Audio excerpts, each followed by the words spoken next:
五形冰像，以陽剛之氣注入湖水裏面，為受害人解降。簡師傅點解佢哋而家咁肯定，佢哋大家走開晒嘅？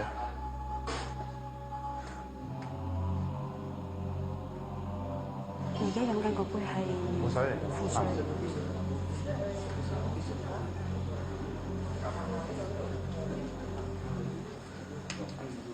好似清醒啲咯。係啦，我哋驅鬼帶佢咧，就因為佢係降頭嚟嘅，所以頭先你見到我哋7、8個人咧，我哋都拉緊。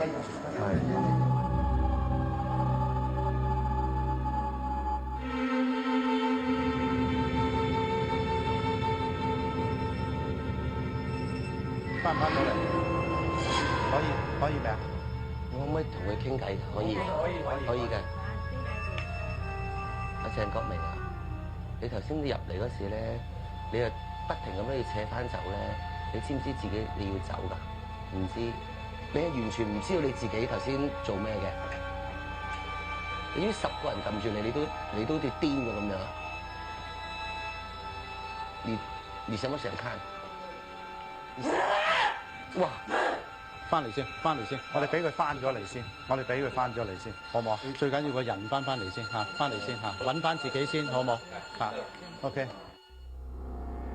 簡師傅話：要完全解除癲癇並唔係一朝一夕嘅事。而家受害人雖然暫時受控，但係都要監察佢一段時間，同埋要做多幾場法事，先至可以確保幫佢完全清除身體裡面嘅降頭餘毒。